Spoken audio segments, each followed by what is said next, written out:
నమస్కారం అండి అందరికీ. ఈ వీడియో పెట్టేసరికి కొద్దిగా ఆలస్యం అవుతుంది, కానీ కొంచెం ఆలస్యంగా అయినా సరే మీ అందరికీ విజయదశమి శుభాకాంక్షలు తెలియజేస్తున్నాను. అలాగే మీకు ఇంకోటి కూడా చెప్పాలనుకున్నానండి వాళ్ళ ఈ వీడియోలో. మీకు ఎవరికి కొంచెం ఏమి ఇబ్బంది లేదనుకుంటేనే ఈ వీడియో చూడండి. ఈ బండి అండి, యమహా బండి. ఇది సచిన్కి ఉండేది బండి, యమహా RX100 బండి ఉండేది. ఎవరికైనా సరే తెలుసు కదండి, ఇన్ని రకాల కొత్త మార్కెట్లో ఎన్ని రకాల బండ్లు వచ్చినా సరే ప్రతి ఒక్కరికి ఇది ఒక డ్రీమ్ బండి కదా అందరికీ. సో తనకు కూడా అలానే చాలా ఇష్టం ఉండేది. కానీ అప్పట్లో కొద్దిగా ఆర్థిక ఇబ్బందులు ఉండటం వల్ల దాన్ని అమ్మేయాల్సి వచ్చింది. అమ్మిన రోజు చాలా బాధపడ్డారు తను. కరోనా ఆ టైంలో మళ్ళీ ఇది నేను సచిన్కి గిఫ్ట్గా కొనిచ్చాను. కానీ అప్పటి నుంచి ఇది వాడలేదండి. అక్కడ అపార్ట్మెంట్లోనే కిందే ఉంది అనమాట, అసలు వాడలేదు. అయితే మేము ఈ మధ్య తరచుగా బ్రష్ కట్టర్ పాడైనప్పుడల్లా తీసుకెళ్ళి బాగు చేయిస్తున్నాం కదా. అంటే ఆ బ్రష్ కట్టర్ ఎవరైతే బాగు చేస్తున్నారో ఆయన యమహా RX100 బైక్స్ ఎక్స్పర్ట్ అంటండి. ఆ బండిని మళ్ళీ వేరే బండ్లు వేసుకొని తీసుకొచ్చి ఆయనతో కొద్దిగా చాలా ఉంది కదండి వాడక, అది మొత్తం మంచిగా చేయించి ఇవాళ ఇక్కడికి తీసుకొచ్చాము పండుగ రోజు. అందుకే అండి జస్ట్ మీతో ఇది షేర్ చేసుకుందామని చూపించాను. ఇప్పుడు ఆ టైంలో అమ్మిన రోజు నిజంగా అండి చాలా బాధపడ్డాం. ఇలా మనం ఇష్టపడి కొనుక్కున్న ఏదైనా వస్తువుని మనకు పరిస్థితులు బాగా అమ్మాల్సి వస్తే ఎవరైనా బాధపడతారండి, మనమే కాదు. ఇలాంటి సందర్భాన్ని ఎప్పుడో ఒక సందర్భంలో ఏదో ఒక టైంలో ప్రతి ఒక్కళ్ళు ఫేస్ చేస్తూ ఉంటారు. అలానే మేము కూడా చాలా మా లైఫ్ బిగినింగ్లో చాలా అప్స్ అండ్ డౌన్స్ ఫేస్ చేసాము, ఇబ్బందులు పడ్డాము. కానీ ఏ రోజు నేను అక్కడ కూర్చొని మాట్లాడుకుందాం. ఆ బండి అమ్మేసిన కొన్ని రోజులు, ఒక 1 month వరకు చాలా బాధపడ్డారు. కానీ తర్వాత మెల్లగా అది మర్చిపోయి మళ్ళీ మా పనుల్లో పడిపోయాము. కరోనా ఫస్ట్ వేవ్ ఆ టైంలో, సుమారుగా ఆ టైంలో ఆ బండి నేను సచిన్కి గిఫ్ట్గా కొని ఇచ్చానండి. వచ్చిన రోజు కూడా మరీ ఎక్కువగా ఆనందపడిపోవటం అలా ఏం లేదు, జస్ట్ చిన్నగా సంతోషపడ్డాము అంతే అండి. మేము మా మ్యారేజ్ లైఫ్లో ఎర్లీ స్టేజెస్లోనే అండి, అంటే మాకు అప్పుడు ఎర్లీ 20s అనమాట. ఆ టైంలోనే అసలు ఒక లైఫ్, ఒక మనిషి జీవితకాలంలో పడాల్సిన కష్టాలు పడామని చెప్పొచ్చు అండి. కష్టాలు అనాలో ఇబ్బందులు అనాలో ఏమో నాకు తెలియదు, కానీ చాలా ఇబ్బందులు ఫేస్ చేసాము. మామూలుగా కాదు, ఫైనాన్షియల్గా కానీ అన్ని విధాలుగా చాలా ఇబ్బంది పడ్డాము. కానీ నేను ఒక్కరోజు కూడా అండి, మేము అంటే మీకు చెప్పాలి కాబట్టి నేను దాన్ని ఇబ్బందులు కష్టాలని చెప్తున్నాను, కానీ నేనైతే మా దృష్టిలో మాత్రం మేము ఎప్పుడు ఇబ్బంది అనుకోలేదండి. అంటే ఎట్లాంటి స్టేజ్లో ఉన్నామంటే చేతిలో కనీసం ఒక 10 రూపీస్ అట్లాంటిది కూడా లేని స్థితిలో ఉన్నాం అనమాట. ఇలాంటి ఒక స్టేజ్ని ప్రతి ఒక్కరు వాళ్ళ లైఫ్లో ఏదో ఒక టైంలో ఫేస్ చేస్తారు. ఇదేం పెద్ద విషయం కాదండి. నేను పాస్ట్లో పడిన కష్టాలను ఇప్పుడు చెప్పేసి దానికోసం నన్ను నేను సింపథైజ్ చేసుకోవడం కూడా నాకు ఇష్టం లేదు అసలు. ఇన్ఫ్యాక్ట్ నేను ఇంకా దానికి వచ్చి హ్యాపీగా ఫీల్ అవుతాను. ఎందుకంటే ఒక మనిషికి జీవితకాలంలో ఇవ్వాల్సిన ఎక్స్పీరియన్సెస్ని తొందరగా ఇచ్చేసేసి వాటి నుంచి మాకు అన్ని నేర్చుకునే విధంగా చేసినందుకు నేను ఆ దేవుడికి ఎప్పుడు చాలా థ్యాంక్ఫుల్గా, కృతజ్ఞతగా ఉంటాను. ఒక సందర్భంలో అసలు అంటే అంటారు కదా, పచ్చడి మెతుకులు తిన్నామంటారు చూసారండి, అలాంటి లైఫ్ని మేము కూడా ఫేస్ చేసాము. కానీ మేము ఏం బాధపడలేదండి అసలు అట్లాంటి సిచ్యువేషన్లో కూడా మమ్మల్ని మేము చూసి మేము జాలిపడాలనో, మమ్మల్ని చూసి మేము బాధపడాలనో, ఏదో ఇంకొకరిని చూసి అసూయపడాలనో మాకు అసలు ఇవేం తెలియదండి. అలా ఎప్పుడు ఆలోచించలేదు. నేను ఎప్పుడు అసలు నాకు ఇది లేదు అని ఫీలింగ్ కూడా నాకు ఉండేది కాదు. నేను అయ్యో నాకు ఇవాళ ఇది లేదు అని ఫీల్ అవ్వాలన్న ఒక ఇది కూడా నాకు లేదండి. ఎందుకంటే నా దృష్టిలో లేకపోవటము పేదరికం అంటే ఏంటి అంటే మనిషి కనీస అవసరాలు ఏముంటాయి? ఆ రోజు తినటానికి, ఆ పూట తినటానికి కొద్దిగా ఆహారము, పడుకోవటానికి కాస్త ఒక షెల్టరు, కొద్దిగా దుస్తులు, ఏదైనా బట్టలు, ఇవి కూడా లేకపోవటం పేదరికం అండి. అంతేగాని కారు, ఐఫోను, ఇంకేదో లగ్జరీస్ సౌకర్యాలు లేకపోవటము పేదరికం కాదు. అవి కాకుండా మిగిలిన 3 మినిమం రిక్వైర్మెంట్స్ ఫుల్ఫిల్ అవుతున్నాయి కాబట్టి నా దృష్టిలో అది పేదరికమే కాదు. కాబట్టి నేను దాని గురించి ఎక్కువగా ఏం బాధపడలేదు అసలు. అది నేను కష్టాల్లో ఉన్నా అన్న థాట్ కూడా మాకు ఇద్దరికి ఎవరికి లేదు. మేము చేసిందంతా ఒకటే అండి. ఎప్పుడు నిన్న ఏమైందని బాధపడలేదు, రేపు ఎలా ఉందనేది ఆలోచించలేదు. వాళ్ళు ఈ రోజుని ఎలా గడపాలి, ఈ రోజు అవ్వాలంటే మేము ఏం చేయాలి, పెద్ద ఫ్యూచర్ లాంగ్ గోల్స్ పెట్టుకోకుండా చిన్న గోల్స్, అసలు మేము గోల్స్ కూడా ఏం పెట్టుకోలేదండి. వాళ్ళు గడిచిపోతే చాలన్నట్టుగా ప్రవర్తించేవాళ్ళము. ఎందుకంటే చిన్న ఏజ్ కదా, మాకు పెద్దగా ఏం తెలిసేది కాదు. అలా కష్టపడుతూ ఉండేవాళ్ళం ఇద్దరము. నేను ఆ డేటా ఎంట్రీ వర్క్ కొన్ని రోజులు చేశాను. మేము ఇక్కడ హైదరాబాద్ వచ్చిన కొత్తలో అండి, ఒక చిన్న 2 గదులు, చిన్నవండి, చాలా చిన్న గదులున్న ఇంట్లో ఉండేవాళ్ళము. చిన్న గదులున్న ఇంట్లో ఉండటమే ఇబ్బంది కాదు, కానీ చెప్తున్నానండి, అక్కడ మా లైఫ్ స్టార్ట్ చేసాము. చాలా ఎంత చిన్న ఇల్లు అయినా సరే అండి, ఆ ఇంటిని మేము చాలా నీట్గా, అందంగా, బ్యూటిఫుల్గా సర్దుకునే వాళ్ళము. ఉన్నంతలోనే నీట్గా సర్దుకొని ఉండేవాళ్ళము. అట్లా స్టార్ట్ చేశాను. ఫస్ట్ నేను ఒక ఉద్యోగం చేశాను అండి, అది హైదరాబాద్ వచ్చినప్పుడు. అదేంటంటే డేటా ఎంట్రీ అనమాట. గవర్నమెంట్ రికార్డ్స్ని అప్పుడే కంప్యూటరైజ్ చేసే అదనమాట డేటా ఎంట్రీ వర్క్. అది చేశాను. ఒక్కొక్క ఎంట్రీ అప్లోడ్ చేసినందుకు, కంప్యూటరైజ్ చేసినందుకు పావలా అప్పుడు. అది నేను ఫస్ట్ చేసిన ఉద్యోగం అండి. అలా సచిన్ కూడా ఏదో ఒక ఉద్యోగం చేశారు, చిన్న మామూలు జాబ్. అప్పుడు ఇంకా టైంలో ఈ సాఫ్ట్వేర్ అనేది అప్పుడే, సాఫ్ట్వేర్ ఇండస్ట్రీ అనేది అప్పుడే కొద్దిగా వస్తుందన్నమాట. అప్పటికి ఇంత లేదు ఇప్పుడున్నంత. సో అట్లా అప్పుడున్న చదువుకి ఆ ఉద్యోగాలు వచ్చేంత లేదు. తర్వాత మెల్లగా చదువుకున్నాక, మేము ఇంకొంచెం చదువుకున్న తర్వాత అప్పుడు ఆ జాబ్ వచ్చింది. పాప పుట్టింది, తర్వాత స్కూల్కి వెళ్తుంది. నాకు అప్పుడు ఏం చేయాలో తెలియట్లేదు. నాకు ఇంట్లో ఉంటున్నాను, ఖాళీగా ఉంటున్నాను, ఏదో ఒకటి చేసి ఆర్థిక ఇబ్బందులు ఉన్నాము, ఏదో ఒకటి చేసి సచిన్ చేస్తున్న పనికి నేను హెల్ప్ఫుల్గా ఉండాలి, ఏం చేయాలని ఆలోచిస్తుండేదానండి.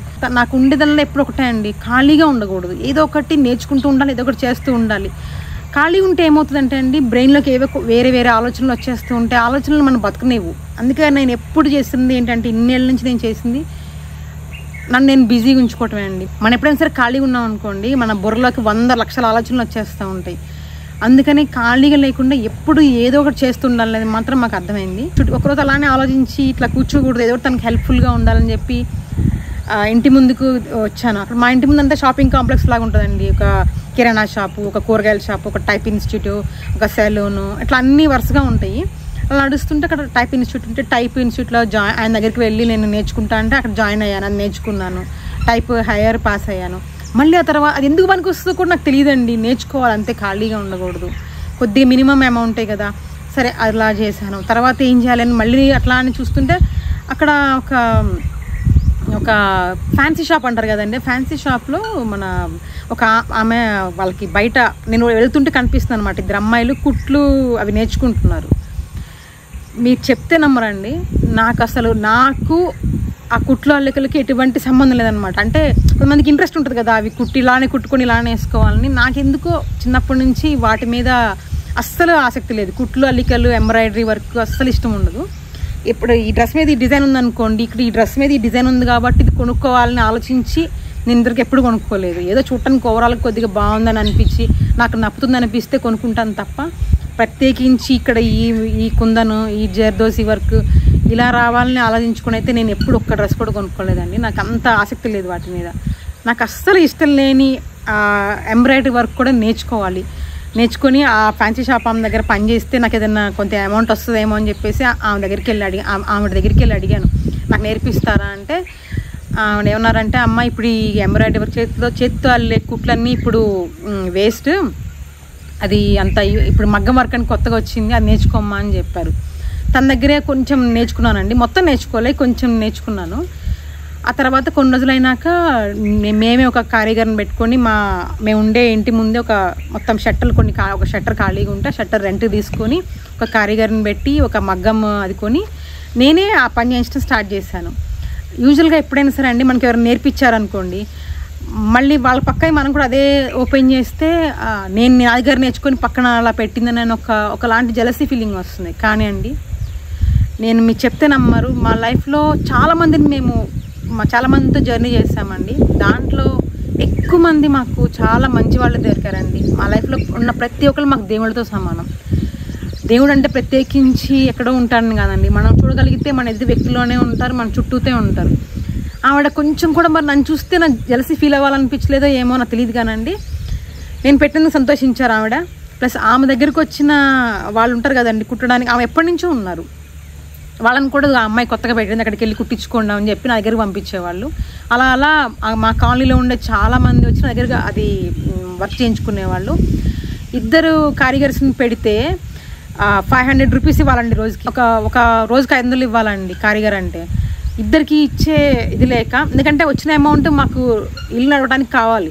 సో 2కి ఇచ్చే ఇది లేక ఒక కారీగర్ బదులు నేను చేసేదాన్ని, ఇంకొక దానికి ఒక ఆయన వచ్చేవారు. అట్లా నేను నాకు ఇష్టం లేని పనిని ఒక 2 ఇయర్స్ చేశాను.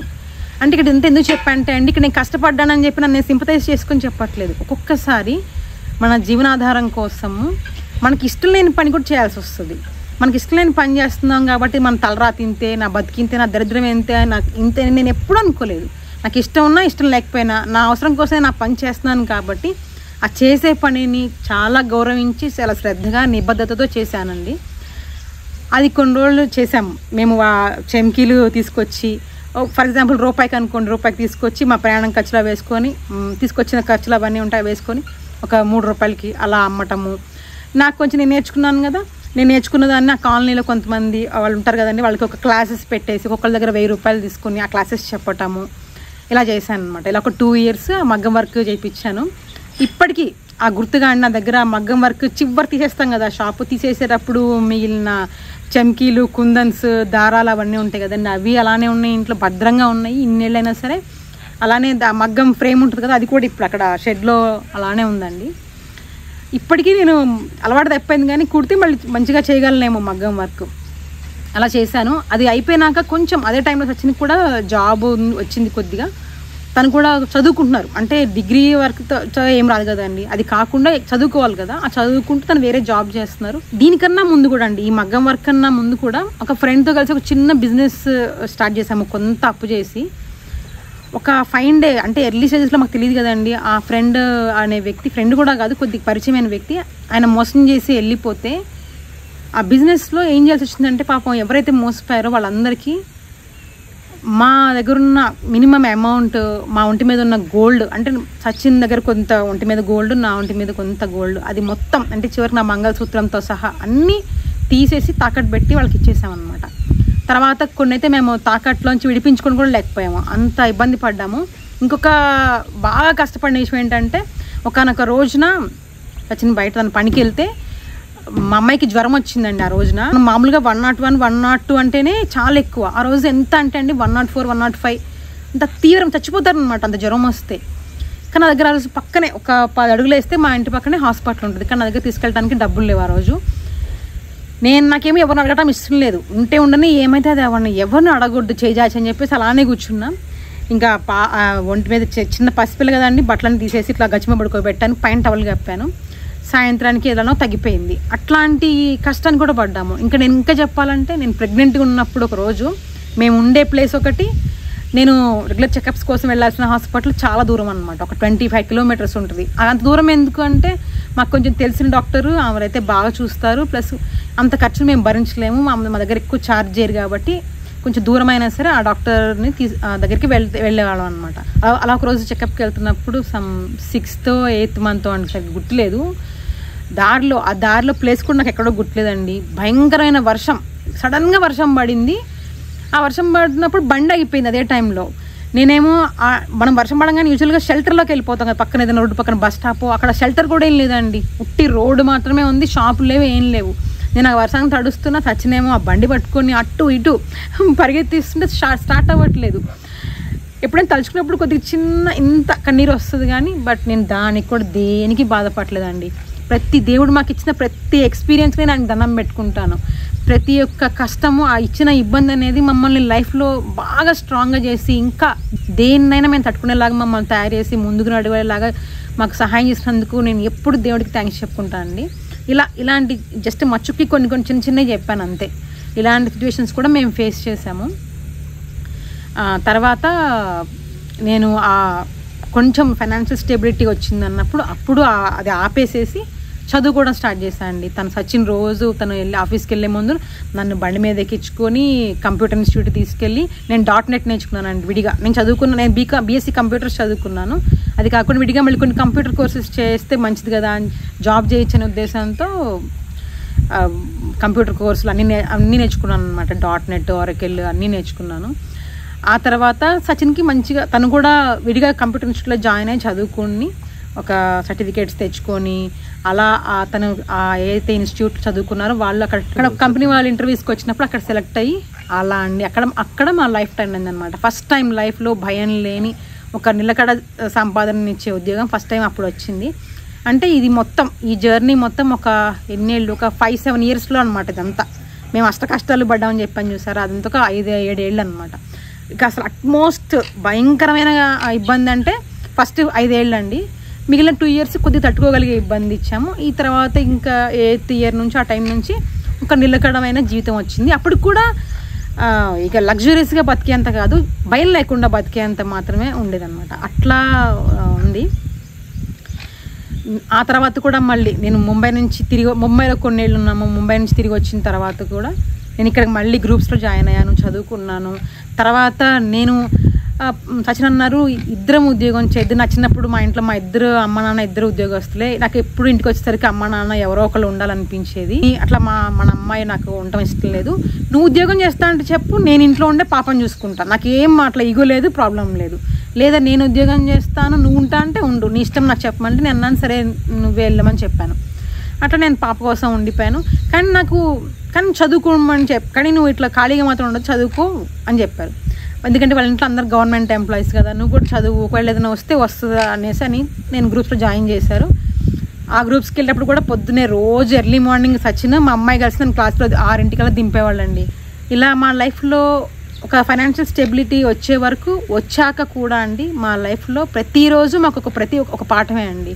అంటే మన ఈ జర్నీలో నా లైఫ్ అనే కాదు, ప్రతి ఒక్కరి లైఫ్లో ఎంతోమంది ఇలాంటి కష్టాలు ఫేస్ చేస్తారు. ఆ ఫేజ్లో చాలామంది మనుషులు ఉంటారు మనతో పాటు.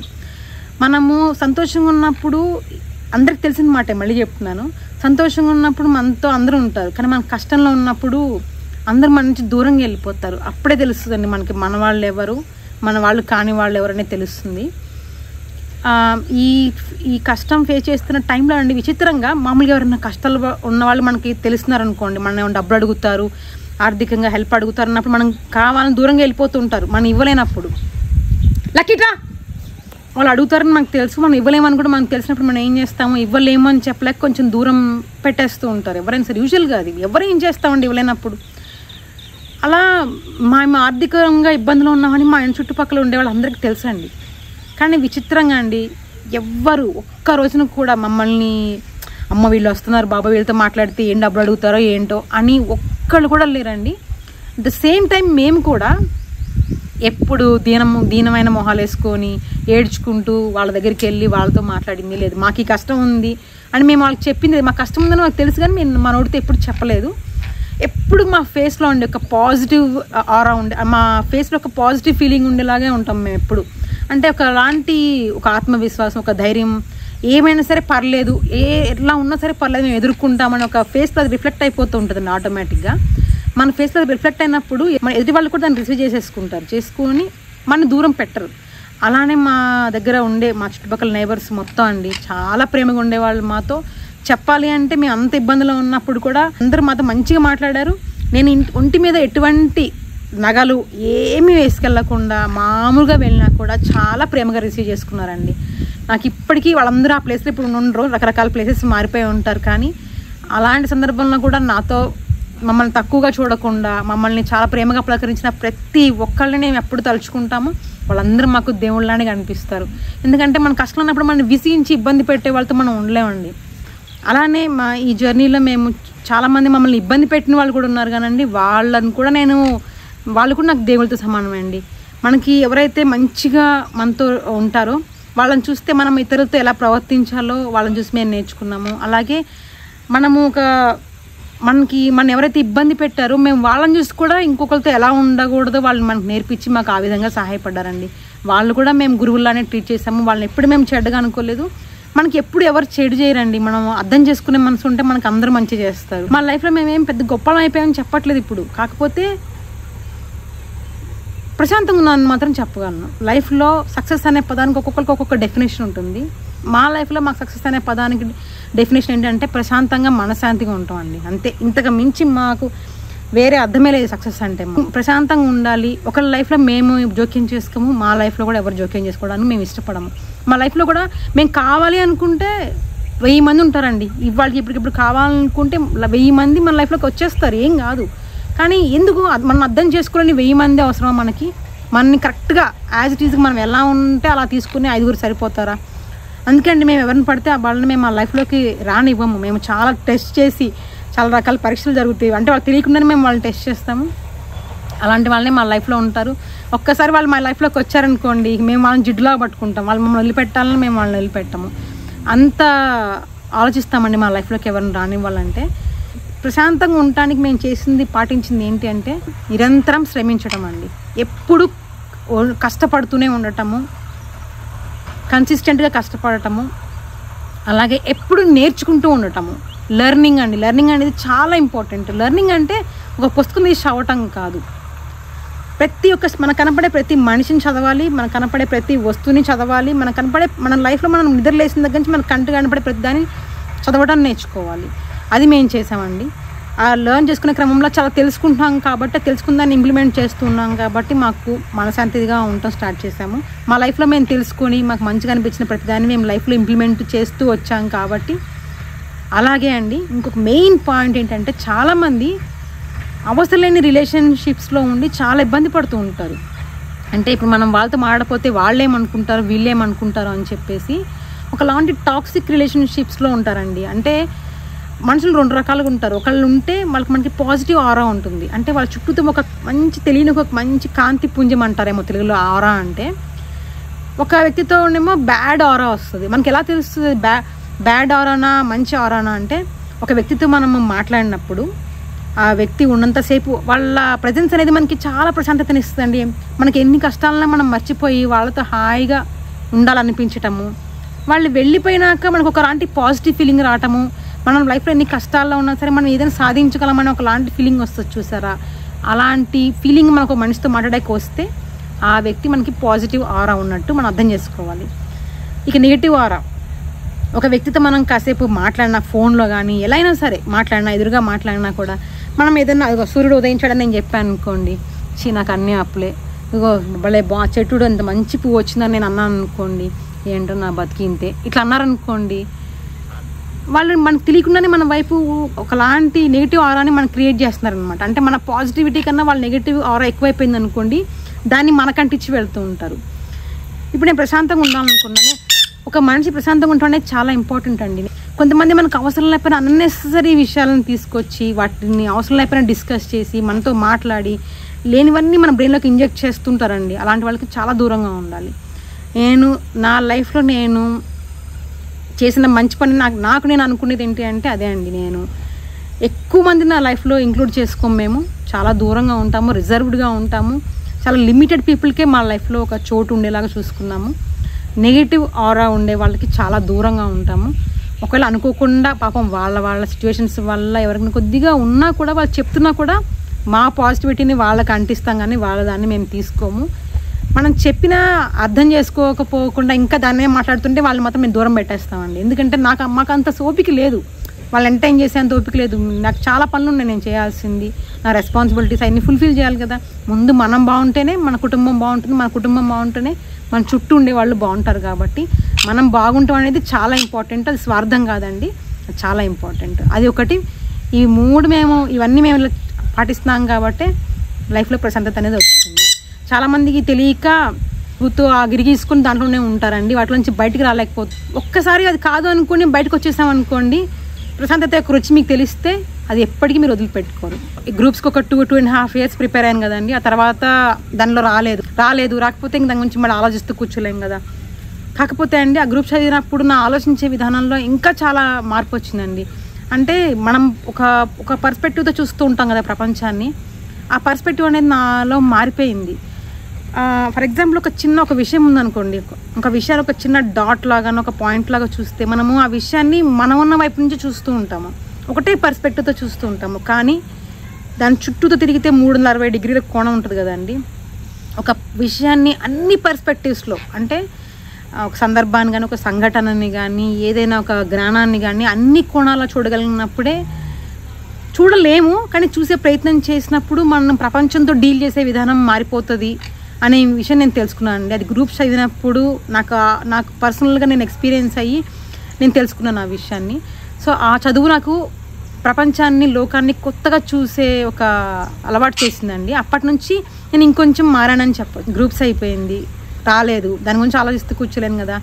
ఆ తర్వాత ఏం చేశానంటే, నాకు ఆల్రెడీ నేను చదువుకుంది కంప్యూటర్స్. నేను ఈ గ్యాప్లో ముంబై వెళ్ళకముందు ఇంకొకటి చెప్పలేదండి, కంప్యూటర్ కోర్స్ చేశానని చెప్పాను కదా. దాని తర్వాత నేను స్కూల్కి వెళ్తున్నాను, PP1 PP2. ఆ టైంలోనే నేను MSc చేశానండి, MSc IT చేశాను. ఒక్కొక్కసారి పాపను కూడా తీసుకెళ్ళేదాన్ని నాతో పాటు క్లాసెస్కి, రానిచ్చేవాళ్ళు, ఏమనేవాళ్ళు కాదు. సో అట్లా MSc IT చదివాను. సో నా చదువు అదే కాబట్టి నేను ఏం చేశానంటే, మెల్లగా నాకు కొద్దిగా బ్లాగింగ్ అంటే ఇంట్రెస్ట్ ఉండేదండి. నేను ముంబైలో ఉన్నప్పుడే ఖాళీగా ఉండలేక ఏం చేసేదానంటే, అప్పట్లో ఫోటోషాప్ రోడ్ మ్యాప్ అని ఒక వెబ్సైట్ ఉండేది. దాంట్లో ఫోటోషాప్ రోడ్ మ్యాప్ అనే వెబ్సైట్లో ట్యూటోరియల్ చదువుకుంటూ ఫోటోషాప్ నా డెస్క్టాప్లో ఇన్స్టాల్ చేసుకొని దాన్ని ఆ ట్యూటోరియల్ చూసుకుంటూ దాన్ని నేర్చుకునేదాన్ని. తర్వాత మెల్లగా ఎడిటింగ్ నేర్చుకునేదాన్ని. అడోబీ సూట్ ఉంటుంది కదా అండి, అడోబీ ప్రీమియర్, ఆఫ్టర్ ఎఫెక్ట్స్, రకరకాల వేరు ఎడిటింగ్ సాఫ్ట్వేర్స్ యూజ్ చేసి ఎడిటింగ్ చేయటం వల్ల నేర్చుకునేదాన్ని. అట్లా నాకు ఎడిటింగ్ అంటే బాగా ఇంట్రెస్ట్ అనిపించిందండి. ఎందుకంటే చిన్న ముక్కలుగా, అర్థం లేని ముక్కలుగా ఉన్న కొన్నిటిని జోడించి ఒక అర్థవంతమైన ఒక దృశ్యమాలికగా దాన్ని మార్చడం అనేది నాకు చాలా మంచిగా అనిపించింది. అప్పటి నుంచి నేను ఎడిటింగ్ మీద చాలా ఇంట్రెస్ట్ పెంచుకున్నాను. సో దాన్ని ప్రాక్టీస్ చేసేదాన్ని. ఆ ఎక్స్పీరియన్స్ కొంచెం ఉంది. పెద్ద నేను ఎక్స్పర్ట్ అని చెప్పాను కానీ, కొద్దిగా ప్రొఫెషనల్ అని చెప్పాను కానీ, కొద్దిగా నాకు ఆ ఎక్స్పీరియన్స్ ఉంది కాబట్టి సరే. అప్పట్లో నేను 2014 ఆ టైంలో అండి ఫస్ట్ టైం ఫుడ్ వేదమని యూట్యూబ్ ఛానల్ స్టార్ట్ చేశాను. అప్పటికి ఇంకెక్కువ అసలు యూట్యూబ్లో ఇన్ని వీడియోస్, ఇన్ని ఛానల్స్ లేవండి, చాలా తక్కువ. తెలుగులో అయితే వేళ్ళ మీద లెక్క పెట్టేన్ని మాత్రమే ఉండేవి. ఆ స్టార్ట్ చేసినప్పుడు అసలు ఇంట్లో అది ఎందుకు స్టార్ట్ చేశానో ఏమో నాకు ఏం తెలీదు.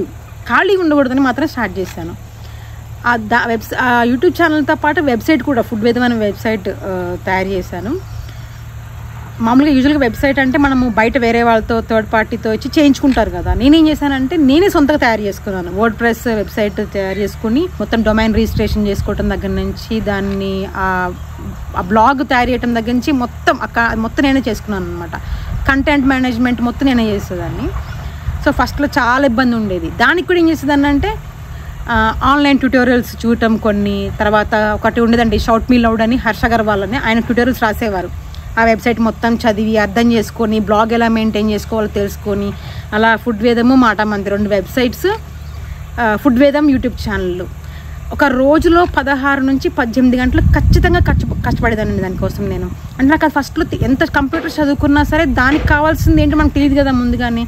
దానికోసం కొన్ని బుక్స్ కొనుక్కొచ్చుకొని HTML, CSS, నా వెబ్సైట్కి కావాల్సిన స్టైల్ షీట్స్ నేను రాసుకునేదాన్ని అండి. అలా నేను ఆ 2 వెబ్సైట్స్ ఆర్ బ్లాగ్స్ వాటిని నేను చాలా కష్టపడి తయారు చేశానండి. చాలా నైట్ అంతా మేల్కొని నాకు ఏం తెలియని దాన్ని స్క్రాచ్ నుంచి డెవలప్ చేసి నేను చేశాను. ఆ సందర్భంలో కూడా నేను చాలా నేర్చుకున్నాను. నేను అవి చేసిన టైంలో ఎవరైనా సరే నన్ను వచ్చి, బిందు నువ్వు ఏం చేస్తున్నావు అంటే నాకు వాళ్ళకి నేను ఏం చేస్తున్నానని చెప్పాలో తెలిసేది కదండి నాకు.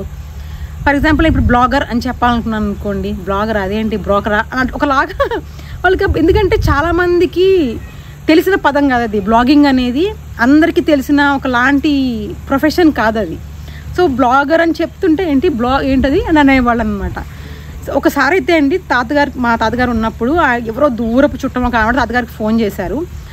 ఆమె తాతగారు ఇక బిందు వచ్చింది ఇంటికి అంటే, సరే ఒకసారి ఇవ్వు మాట్లాడతాం మీ మనవరాలతో నాకు ఇచ్చారు.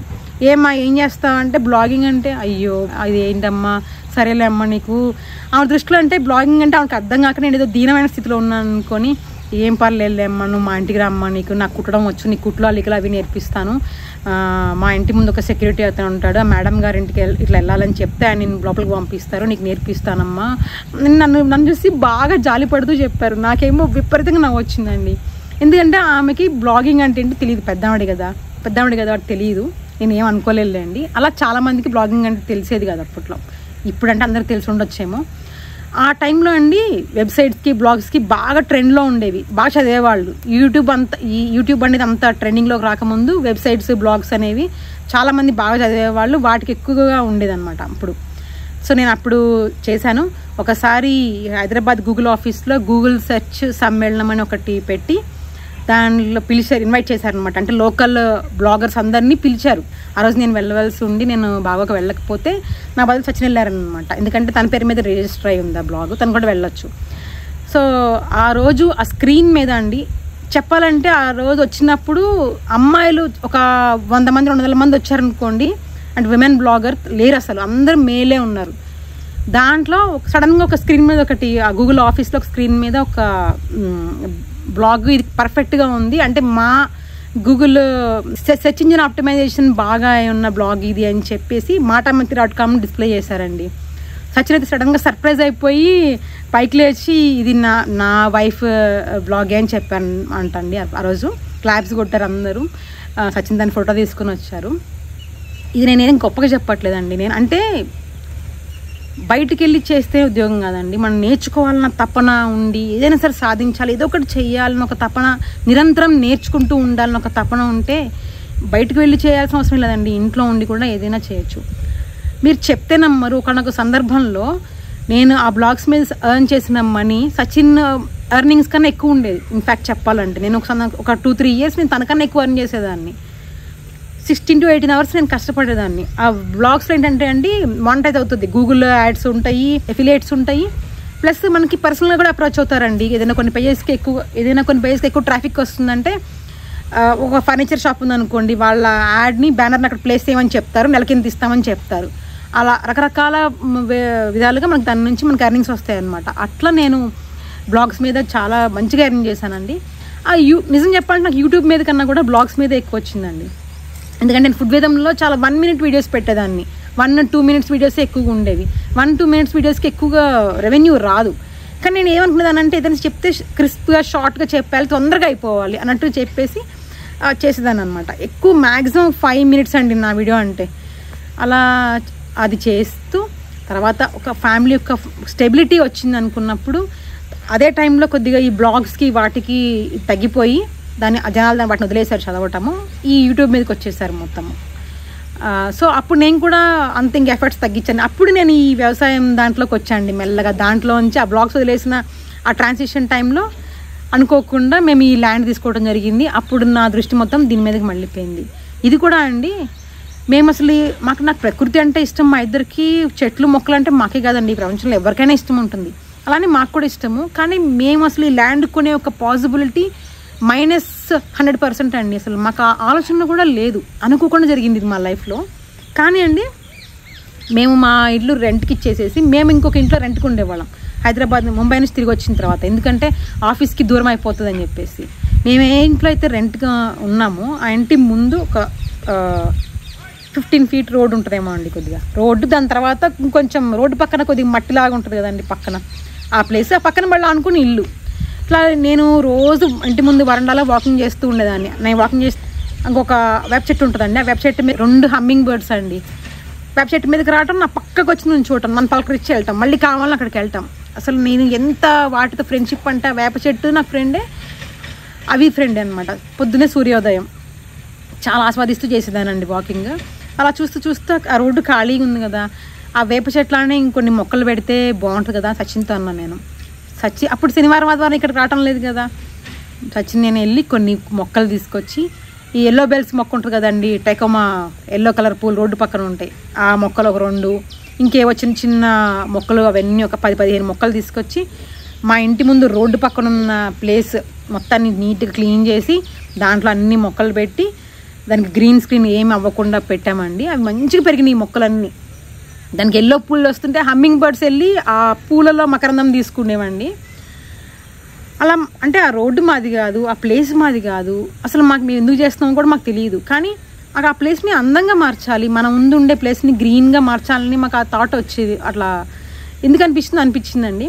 ఆ టైంలోనే సచిన్ ఇక్కడికి రావటం అనుకోకుండా, వాళ్ళ ఫ్రెండ్ వ్యవసాయ భూమి చూద్దామని వచ్చి అది నచ్చి అనుకోకుండా మనం కూడా ఈ భూమి తీసుకుందామని అనుకోవటం. అలా అంటే మనము అన్ఇంటెన్షనల్గానే అండి, మనం అనుకుంటాం మేనిఫెస్ట్ చేస్తే వస్తుందని అంటాం కదా, మేము ఆ రోజు ఇట్లా కావాలని మేము మాకు మేనిఫెస్ట్ కూడా చేయలేదు, మేము మా మైండ్లో థాట్ కూడా లేదు. కానీ మనం ఒకదాన్ని ఉన్న ప్లేస్ని మనకు ఆల్రెడీ ఉన్నదాన్ని మనం బాగా చూసుకుంటే దేవుడు మనకు ఆటోమేటిక్గా ఇస్తాడానికి అదే అండి. కానీ మాకు ఎప్పుడు కోరుకునేదండి, మాకు ఎప్పుడు అనుకునేవాళ్ళం ఒక ప్రశాంతమైన వాతావరణము, ఒక చిన్న ఇల్లు, ఒక 2 ఆవులు, కోళ్ళు, ఒక కుక్క, ఇలా ఉండాలని మాత్రం అనుకున్నామండి. ఒక చిన్న కుటీరం లాంటి ఇల్లు ఉండాలని అనుకున్నాము.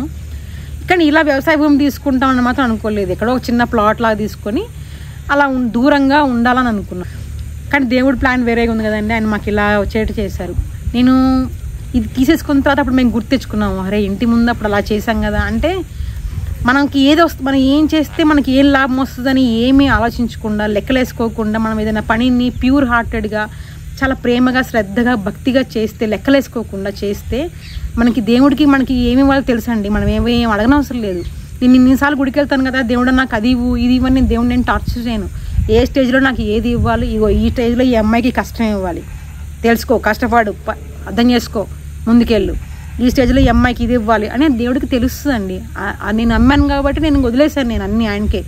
ఆయన ఏ టైంలో ఏది ఇస్తే నేను అది తీసుకోవడం అలవాటు చేసుకున్నాం మేము. అట్లా మేమేమి లెక్కలేసుకుని ఎప్పుడు ఏది చేయలేదు కాబట్టి మాకు ఈ దేవుడి వాళ్ళు ఇది ఇచ్చారని అనుకుంటున్నాము.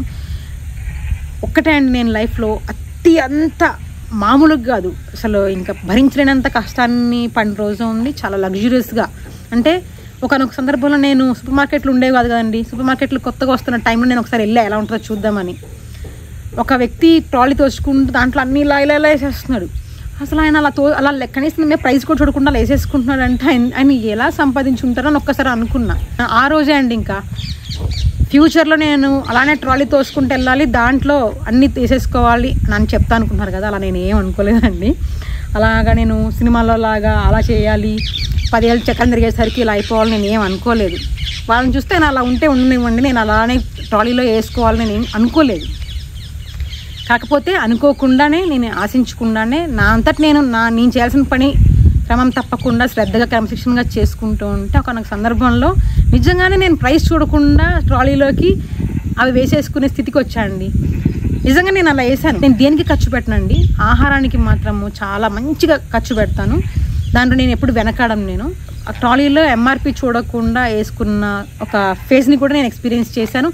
ఇప్పుడు నేను సూపర్ మార్కెట్కి వెళ్ళటం మానేశాను కాబట్టి అలాంటివి జరగట్లేదు. కాకపోతే అండి నేను ఈ మొత్తం జర్నీలో నాకు తెలిసింది ఏంటంటే అండి, మేము కావాలనుకుంటే అత్యంత ఎలా చెప్పాలి, ఒక పూరాన్ని అందరూ భావించే స్థితిని మేము ఎక్స్పీరియన్స్ చేయగలము, దాన్ని ఫేస్ చేయగలము. కావాలంటే లగ్జరీస్గా కూడా ఉండగలమండి, రెండింటినీ ఉండగలం. ఇప్పుడు నన్ను ఎప్పుడైనా సరే వీడియోస్లో ఎవరైనా చూస్తే మీరు చాలా మినిమలిస్టిక్ లైఫ్ లీడ్ చేస్తున్నారు అని అంటూ ఉంటుంటే నాకు కొంచెం నవ్వు వస్తూ ఉంటుంది, కొద్దిగా గిల్టీ ఫీలింగ్ వస్తూ ఉంటుంది. యాక్చువల్గా మీకు ఈ ఇల్లు చూస్తే మంచి విల్లాలాగా అనిపిస్తుంది ఇప్పుడు, ఎందుకంటే మేము బయట చేసిన డెకరేషన్కి ఆ ఇల్లు చాలా బ్యూటిఫుల్గా అనిపిస్తూ ఉంటుంది. కానీ లోపలికి వస్తే చాలా దారుణంగా ఉంటుందండి, మామూలుగా కాదు అసలు. ఎవ్వరు ఉండలేరు ఆ ఇంట్లో, అన్ని అగ్రికల్చరల్ టూల్స్ ఉంటాయి, ఎంత సర్దినా సరే నీట్గా ఉండదు, పిచ్చిగా ఉంటుంది అనమాట. లోపల వేరే ఉంటుంది, బయట మాత్రం అందంగా ఉంటుంది.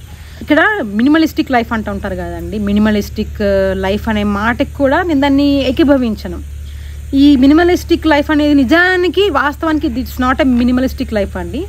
ఒక ఖర్చుతో ఎంతో ఖర్చు పెడితే కానీ అది ఒక మినిమలిస్టిక్ లైఫ్ కాలేదన్నమాట. అంటే వాళ్ళ రోజుల్లో ఒక ఆర్గానిక్ అంటే న్యాచురల్గా పండించిన ఫుడ్ తినాలన్నా, సహజమైనది ఏదైనా సరే ఖర్చుతోనే వస్తుంది. ఒక మంచి ప్రకృతి లాంటి వాతావరణంలో గడపాలి అన్నా కూడా దానికి ఎంతో ఖర్చు, ఎంతో శ్రమ ఉంటే తప్ప ఈ మినిమలిస్టిక్ లైఫ్ని కొనుక్కోలేమన్నమాట. ఇప్పుడు ఫర్ ఎగ్జాంపుల్ ఒక స్త్రీ, ఒక లేడీ ఉన్నారు, నాకు తెలిసిన ఎగ్జాంపుల్ చెప్తున్నా. ఆమె ఒక పట్టు చీర ఒక 5,000 6,000 పెట్టి మంచిగా వేసుకున్నారు, దగదగా మెరిసిపోతుంది. ఒక ఇంత మంచి నగలు వేసుకున్నారు, మెరిసిపోతుంది. ఆ హారం 1,00,000 రూపాయలు అనుకుందాం, చీర ఒక 5,000 అనుకుందాం. పక్కనే ఎవరో ఒక లేడీ, ఇంకొక స్త్రీ ఉన్నారు. ఆమె ఒక కాటన్ చీర కట్టుకున్నారు, ఒక సిల్వర్ కలర్లో మెరిసిన సన్న చైన్ వేసుకున్నారు. విచిత్రం ఏంటంటే ఆ కాటన్ చీర 10,000, సహజంగా నేసిన నేత చీర మగ్గం కాబట్టి అది 10,000. అంటే పక్కన పట్టు చీర కన్నా ప్రైస్ ఎక్కువ. ఆవిడ వేసుకున్న గొలుసు పల్చగా సిల్వర్ లాగున్న ప్లాటినం కాబట్టి దానికన్నా దీని ధర ఎక్కువ. ఇప్పుడు చుట్టానికి ఈ కాటన్ చీర కట్టుకున్నామా మినిమలిస్టిక్గా అనిపిస్తారు, కానీ యాక్చువల్గా అది మినిమలిస్టిక్ కాదు. సో అలా అనమాట. అందుకే నన్ను ఎవరైనా మినిమలిస్టిక్ అంటుంటే నాకు ఏం చెప్పాలో తెలియక నేను ఇంకేం మాట్లాడి నవ్వుకుంటాను. ఇప్పుడు ఓషా గారు ఒకసారి మాట్లాడే సందర్భంలో ఒక పర్సన్ పేరు చెప్పను కానండి, that persons poverty is very rich అని చెప్పారు. అంటే ఒక పర్సన్ పూర్గా ఉండటానికి చాలా ఖర్చు పెట్టాల్సి వచ్చేదంట. ఆ పర్సన్ ఎవరో మీకు తెలిస్తే చెప్పండి, నేను చెప్పను, మీకు తెలిస్తే మీరు కింద రాయండి కామెంట్స్లో. So that persons poverty is very rich అంటే ఈ కాలంలో మినిమలిస్టిక్గా బతకాలన్నా కూడా ఇట్స్ వెరీ కాస్ట్లీ అనమాట. సో ఇప్పుడు నేను లీవ్ చేస్తున్న మినిమలిస్టిక్ లైఫ్ నేను ఎంత ఖర్చు పెడితే కానీ నాకు రాలేదు. ఆ ఖర్చు కూడా అండి మళ్ళీ మేము సంపాదించింది. నేను ఎన్నో వద్దు అనుకుంటే ఆ డబ్బును తీసుకొచ్చి ఇక్కడ పెడుతున్నాము. నాకు వీడియో కామెంట్ చేసేటప్పుడు కూడా మీరు ఇంత ఖర్చు పెడుతున్నారు, మీకు ఏం రావట్లేదు అంటూ ఉంటారు. కానీ నేను వాళ్ళందరికీ ఎలా చెప్పాలి, నేను ఖర్చు పెట్టి నేను ఏం కొనుక్కుంటున్నాను, నేను ఏం కూడబెట్టుకుంటున్నాను ఎవరికి అర్థమయ్యి చెప్పలేనండి. నేను ఒక మనశ్శాంతిని, ప్రశాంతతని ఒక ఆస్తిలాగా కూడబెట్టుకుంటున్నాను. అది ఎక్స్పీరియన్స్ అయితేనే తెలుస్తుంది. ఇప్పుడు ఇన్ని నుంచి వీడియోస్ చేస్తున్నాను కదండి, నేను ఏం చేశాను, ఏం కష్టపడ్డాను, ఇవన్నీ నేను ఎప్పుడు ఏం చెప్పలేదు. ఎందుకంటే అసలు అది ఒక మ్యాటర్ కాదు. నాకు కష్టపడాలండి. మనిషి అన్నాక ప్రతి ఒక్కళ్ళు ప్రతి ఫేజ్లో దాన్ని ఆనందంగా ఎంజాయ్ చేస్తూ ఎక్స్పీరియన్స్ చేస్తూ రావాలి. నేను ఏదో ఒక లగ్జరీ లేకపోవటాన్ని పేదరికం అనుకొని నాకు అప్పుడు ఎప్పుడైనా రేరుగా 1-2 కామెంట్స్ వస్తూ ఉంటాయి, డబ్బులు ఉంటే ఏదైనా చేయొచ్చు అని రాస్తూ ఉంటే కూడా నాకు నవ్వు వస్తుంది. అరే ఏదైనా చేస్తేనే డబ్బులు వస్తాయి రా బాబు అని చెప్పాలనుకుంటాను. ఏం చేయకుండా డబ్బులు ఎట్లా వస్తాయి? డబ్బులు ఉంటే ఏదైనా చేయొచ్చు కాదు, ఏదైనా చేస్తేనే డబ్బులు వస్తాయి. కానీ అండి ఇంకొక మాట చెప్తాను, ఏ మాటకా మాట. ఇద్దరు ఉన్నారనుకోండి, ఒకళ్ళు బాగా కష్టపడతారు, ఇతను కూడా కష్టపడతారు. ఇతను కష్టపడి 1 లక్ష రూపాయలు కూడబెట్టుకుంటాడు, ఇతను కష్టపడి ఇంకొక 1 లక్ష రూపాయలు కూడబెట్టుకుంటారు కదా. ఆ కూడబెట్టుకున్న డబ్బుతో ఏదైనా ఒక మంచి వస్తువు కొనుక్కోవాలనుకుంటారు, ఏదైనా ప్రాపర్టీ కొనుక్కోవాలనుకుంటారు, చదువుకోవాలనుకుంటారు. ఇద్దరు ఒకటే థాట్తో ఉంటారు. ఈ వ్యక్తికి ఆ 1 లక్ష రూపాయలు కూడబెట్టిన టైంకి సడన్గా ఏదో కుటుంబంలో అవసరాలు వస్తుంది, మెడికల్ ఎమర్జెన్సీ కానీ, ఇంకేదో చెల్లి పెళ్ళానో, ఇంకేదో అక్క చదువానో, తమ్ముడు చదువానో, ఇంకేదో కష్టం వస్తుంది. పాపం 1 లక్ష రూపాయలు పోతాయి. అట్లా ఈ వ్యక్తికి 1 లక్ష రూపాయలు మిగిలిపోయి తను ఇంకొక స్టెప్ అహెడ్ వెళ్ళిపోతారు. అలా పాపం కొంతమంది ఎంత కష్టపడుతున్నా సరే అండి అక్కడ ఆగిపోతూ ఉంటారు. ఎంత ట్రై చేసినా సరే వాళ్ళకి ఒక్కొక్క టైంలో ఏమంటే విసుగు వచ్చేసేసి నా లైఫ్ ఇంతే అని చెప్పి ఆ విసుగు అనేది జెలసీగా కూడా మారిపోతుంది. లైఫ్లో ఎప్పుడైనా ఒకటే అండి, కొన్ని కర్మ సిద్ధాంతాన్ని అందరు నమ్ముతారో లేదో నాకు తెలియదు, కానీ మన పాస్ట్ లైఫ్ కూడా మనని ఈ లైఫ్లో మనకు ఉంటుంది. సో మనం చేసే ప్రతి పని ఖచ్చితంగా కరెక్ట్గానే ఉండాలి.